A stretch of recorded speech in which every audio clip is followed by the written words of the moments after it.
revanche, ce qu'il faut faire tous les jours, c'est la marche. On a des J'allais grandes... justement vous poser la question. Mais oui, On a parle des beaucoup jambes. de la marche et Ah notamment oui. il y a un challenge sur les réseaux sociaux qui est de faire 10 000 pas par jour. Vous en pensez quoi, vous? Mais c'est très bien. Parce que la marche, c'est du cardio. Et de 1, c'est pas de la muscu, c'est du cardio. C'est-à-dire qu'on dépense tout de suite les calories. Ensuite, 1 heure de marche, c'est quand même 300 calories de dépensées. C'est quand même énorme. Enfin, je parle de la marche active. Je parle pas de la petite marche devant les magasins ou du piétinement. Oui, c'est bien différent. sûr, bien sûr. Donc, c'est la marche Active. Oui, la marche active. C'est-à-dire, on s'habille, on met des bonnes chaussures. Faut avec y des mettre semelles du bien rythme. compensées. Voilà, et on y va. Au début, on peut y aller un petit peu plus lentement. Ensuite, on accélère. Il faut pas pouvoir parler. Voilà, il faut être essoufflé. Si on commence à parler, ça veut dire que là, on commence à accélérer le rythme. Et puis, on peut même augmenter la cadence en faisant du fractionné, c'est-à-dire en courant un petit peu.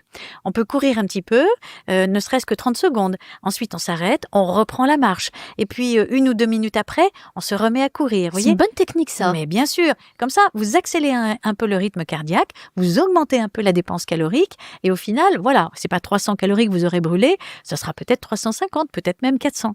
Mais je suis toujours désolée de voir des personnes en surpoids, parce que moi aussi, je marche beaucoup.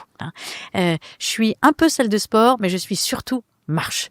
Et tous les jours, je marche 1 heure d'un pas vraiment très dynamique. Et parfois, souvent, je croise des gens qui sont en surpoids et qui se mettent à courir, qui sont rouges, qui sont en sueur. Je me dis, mon Dieu, c'est pas une bonne idée, ça. C'est pas une bonne idée. C'est trop brutal. Parce qu'en fait, le surpoids, quand vous avez 15 ou 20 kilos de trop, c'est une charge supplémentaire sur les vertèbres, sur les hanches, sur les genoux, sur les chevilles.